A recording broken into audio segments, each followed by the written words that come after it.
What if I told you that Ford once sold a $99,000 tractor that wasn't actually a Ford, and farmers figured it out immediately? Or that International Harvester once built a jet engine tractor that consumed a gallon of fuel every 5 minutes?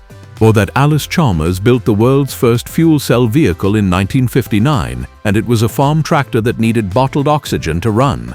These machines actually existed. Engineers built them, companies sold them, and farmers stared at them in absolute disbelief. Number 10. The Allis-Chalmers fuel cell tractor. We kick off the list in West Allis, Wisconsin. On October 15th, Allis-Chalmers, one of America's most respected manufacturers of farm equipment, called a press event at its company-owned golf course. Engineers had built something extraordinary, and they wanted the world to see it. What they wheeled out that day was a tractor unlike any that had ever existed. Built on a modified D10-D12 chassis, it looked fairly conventional from the outside. But under the hood, instead of a diesel engine, there was a bank of 1,008 individual alkaline fuel cells joined in 112 units of 9 cells each, arranged across 4 banks. These fuel cells produced a chemical reaction between propane and oxygen that generated 15 kilowatts of electricity, which then powered a 20 horsepower DC electric motor.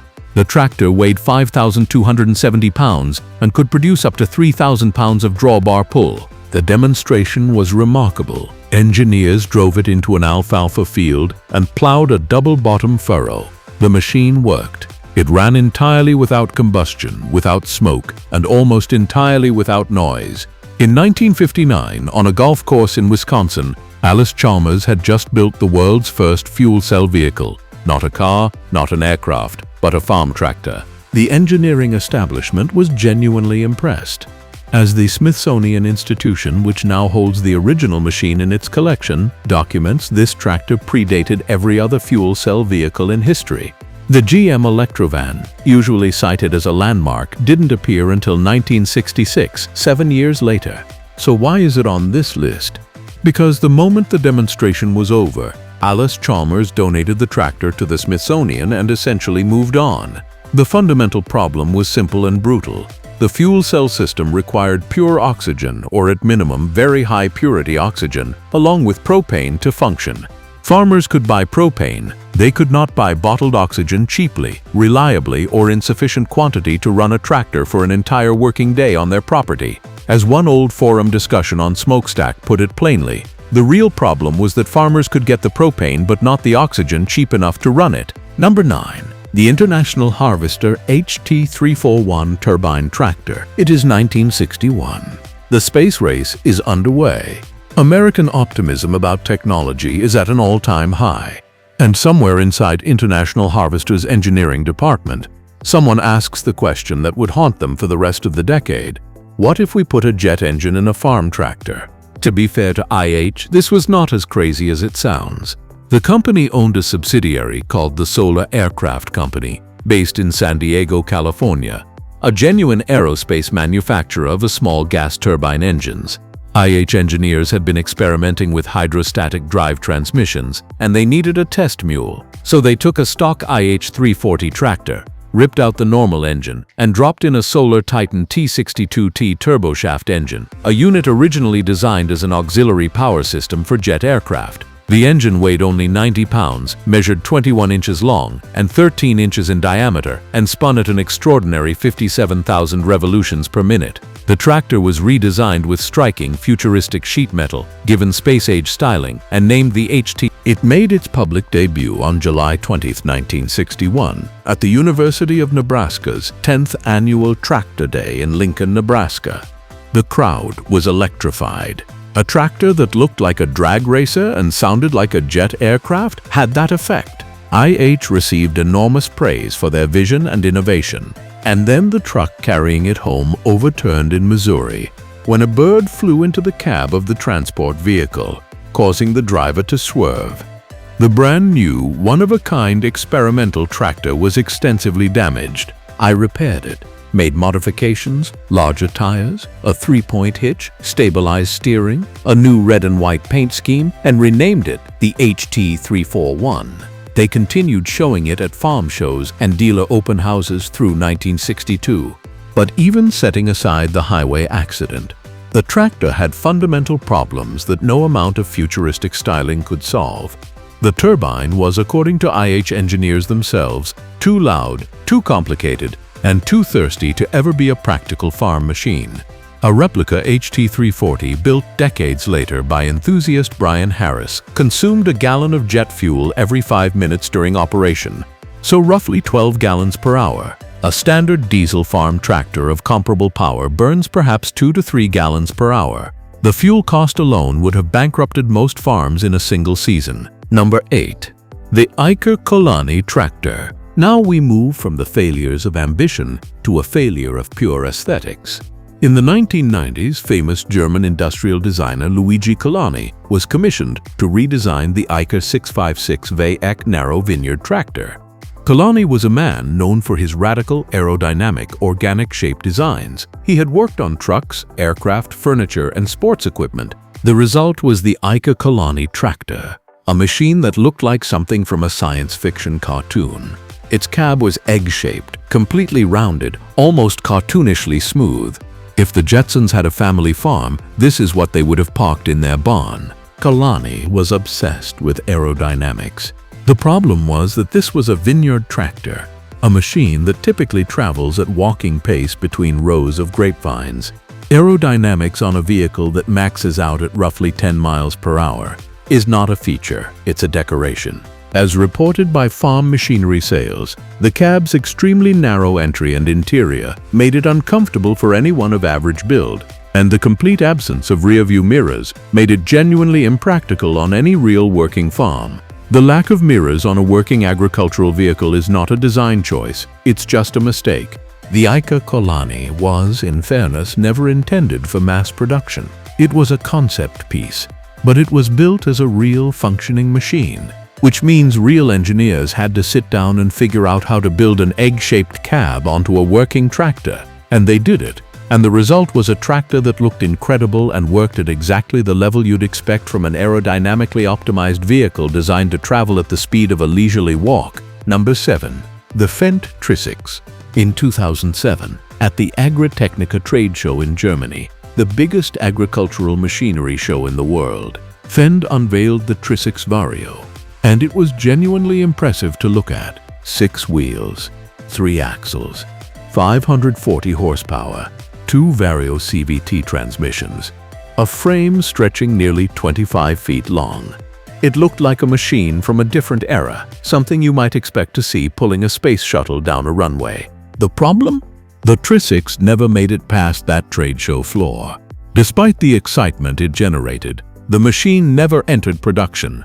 Farmers never got to buy one. The engineering challenges of managing 3 axles and 6 individually powered wheels in a practical farm setting, along with the sheer complexity and cost of the dual transmission system, meant that the Trisix remained exactly what it had always been, a very expensive, very exciting, very impressive machine that existed specifically to impress people at trade shows. Fendt is a serious, respected company, and the Trisix was a genuine engineering achievement. But an engineering achievement that never enters production, one that sits forever at the concept stage, is also, by definition, a very expensive way to generate press coverage. The Trisix is idiotic not because it was poorly engineered, but because the gap between what it promised and what it delivered to actual farmers was exactly 540 horsepower of nothing. Number 6. The Case IH autonomous concept. In 2016, Case IH revealed something genuinely bold at a farm show, a fully autonomous tractor concept with no cab, no seat, no steering wheel, no place for a human operator whatsoever. The idea was that the future of farming was remote operation. Farmers would manage their fields from a tablet or a control room, while the tractor drove itself across the land. The machine would communicate with GPS systems, avoid obstacles, and work through the night without anyone in the field. Now, this vision is not wrong. Autonomous farming is absolutely where agriculture is heading. But in 2016, on actual working farms, the reaction from farmers was largely confusion and concern. The complete removal of the operator's cab, the one place a farmer had spent the last several decades making more comfortable, more connected, and more capable, felt less like progress and more like taking away something people had worked hard to earn. The practical issues were significant too. What happens when it breaks down in the middle of a field at 2 a.m.? What happens when a child runs across the field? What happens when the GPS signal drops? These are not hypothetical questions. They are the actual questions farmers asked, and they were not answered in any satisfying way. The autonomous cabless concept never entered production in that form. It remains one of the most talked about agricultural concepts of the modern era, and one of the clearest examples of a machine designed to win awards at trade shows, rather than sell units to farmers. Number 5. The Big Bud 747. Now we get to something genuinely special. The Big Bud 747 is not a failure. Let us be completely clear about that. It is in fact the world's largest farm tractor, a title backed by the Guinness Book of World Records. It worked. It actually worked extremely well. But it belongs on this list because it is so absurdly, gloriously, titanically oversized that even the farmers who built it and commissioned it have to admit it occupies a category of its own. Here are the facts. In 1977, Ron Harmon and his crew at the Northern Manufacturing Company in Havre, Montana, built this machine for the Rossi brothers, Elmer and Melvin cotton farmers from Bakersfield, California. The tractor cost $300,000 at the time. It was powered by a 16-cylinder Detroit diesel engine producing 760 horsepower, later upgraded to 900 and eventually to 1100 horsepower.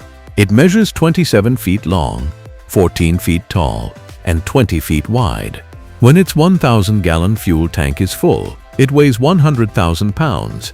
Its custom tires, made specifically for this machine by the United Tire Company of Canada, were 8 feet in diameter. The Rossi brothers used it for 11 years, primarily for deep ripping, a process that loosens compacted soil up to 20 inches deep across massive fields, and it was extraordinarily effective at this. It covered 1.3 acres per minute. The name 747 was directly inspired by the Boeing 747, the largest commercial aircraft of the era. The tractor's designers wanted something with a comparable sense of scale. They achieved it. So why is it on this list? Because the only tire manufacturer in the world capable of producing its custom 8-foot tires went bankrupt in 2000, and the tractor was effectively stranded, too unique to maintain, too massive to just swap tires at a local shop.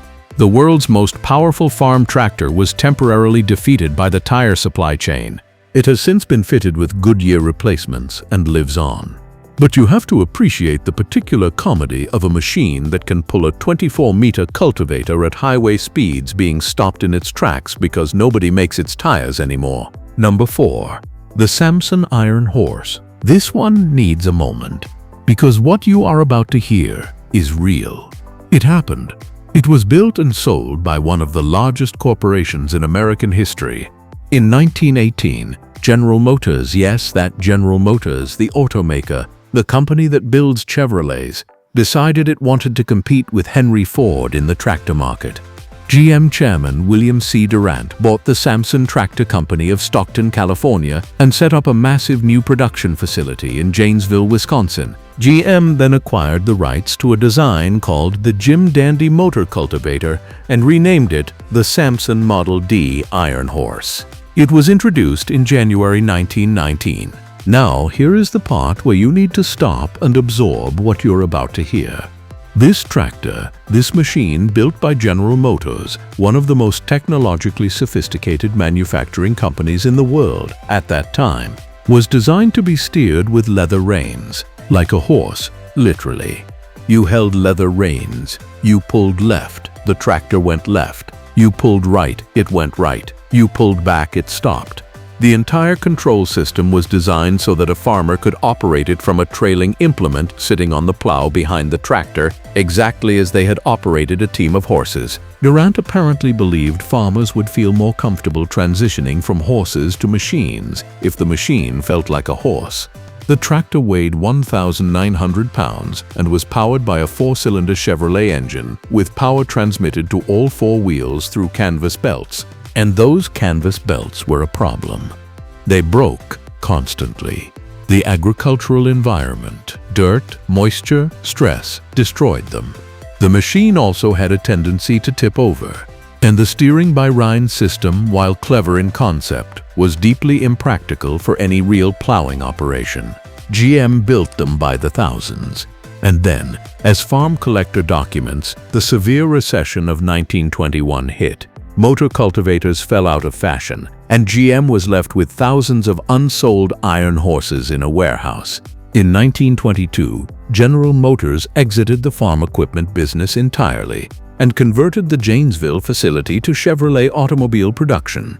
Total estimated loss on the entire Samson tractor venture $33 million at early 1920s values, which, adjusted to today, represents a genuinely staggering amount of money. Walter P. Chrysler, who was running the Buick division at GM at the time, reportedly had a falling out with Durant over the tractor debacle. Chrysler left GM and started his own company, so the iron horse failure may have inadvertently given us Chrysler Corporation. One bad tractor rippling through history. Number 3. The Koulan electric concept. The Koulan is a design concept developed by researchers in Germany, named after a species of wild donkey native to Central Asia. It is an electric utility vehicle and tractor hybrid, built around a minimalist, futuristic design framework. The Koulan had no operator cab. Instead of a human in the seat, the entire control architecture was built around remote operation and precision autonomy. The design was clean, striking, and clearly aimed at impressing academics and winning design awards. The issue is not that the Koulan was a bad idea in theory, it is that it was presented as a practical agricultural concept, while simultaneously lacking virtually every feature that actual farm use requires. No cab, limited payload, no demonstrated real-world performance data on challenging terrain, no production pathway. It existed as a concept on paper and in renders, and it was presented to the farming community as a vision of the future.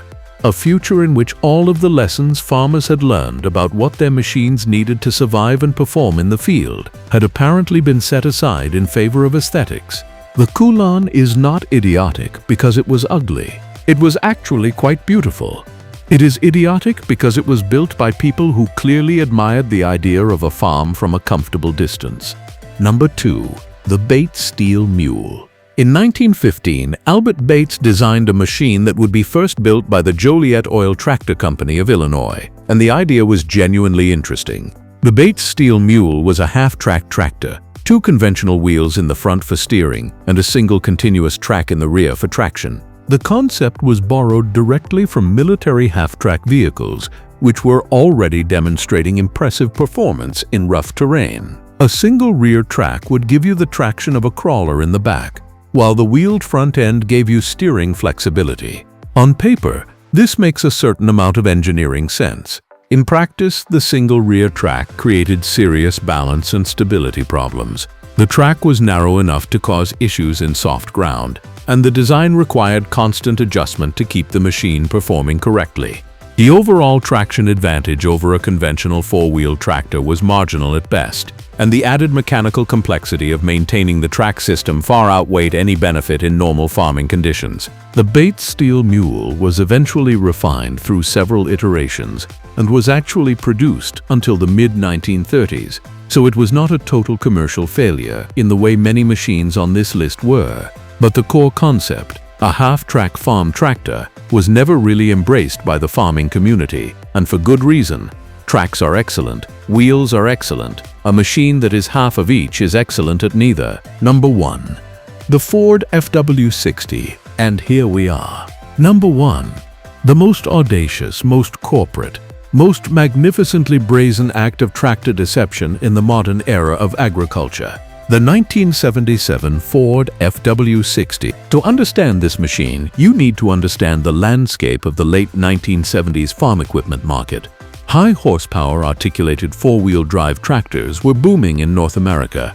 Steiger, a company started by brothers Doug and Maurice Steiger from Red Lake Falls, Minnesota, who built their first articulated tractor in 1957 out of pure necessity because nothing on the market was big enough for their operation, had become a major manufacturer of these giant machines. John Deere was selling them. Versatile was selling them. IH was building its own. Ford was not.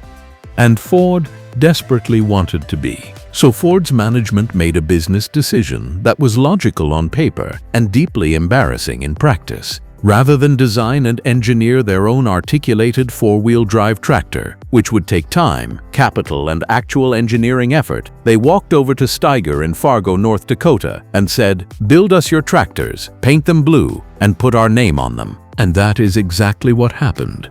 The Ford FW series, launched in 1977, was a line of Steiger-built tractors with Ford badging. They were not built in a Ford factory. They contained no Ford components. The FW20, FW30, FW40, and FW60 were mechanically identical to Steiger's own Panther Series 3 models, right down to the Cummins 5.8 engines and Spicer transmissions. The only things that made them Ford tractors were the blue paint and the Ford logo on the hood. The range-topping FW60 was an undeniably impressive machine on specification alone. It was powered by a Cummins 14.8-liter turbocharged V8 diesel engine producing 335 horsepower. It had an articulated four-wheel drive chassis, a 10-speed or 20-speed transmission, and a cab with air conditioning as standard. When it launched, it carried a price tag of $99,394, roughly equivalent to $500,000 in today's money. Farmers noticed something immediately. The machine was, in fact, a Steiger, and Steiger was a brand that farmers already knew, already respected, and in many cases already owned. You could walk into a Ford dealer, hand over $99,394, and drive home in what was essentially a green Steiger painted blue. Or you could walk into a Steiger dealer and buy the real thing directly. As Tractor and Machinery magazine documented, most American farmers who wanted an articulated four-wheel drive tractor were well aware of the Steiger brand and held it in high regard. When given the choice, they would rather buy a proper Steiger than a Ford-badged version. The FW series performed poorly in the United States market compared to expectations. If you found this video interesting, hit the like button and subscribe. We have a lot more agricultural history, engineering deep dives, and stories from the field coming your way. Drop a comment below and let us know which of these machines surprised you the most. And if you want to see our video on the greatest tractors ever built, the ones that actually changed farming forever, that one is right up next. Thanks for watching. See you in the next one.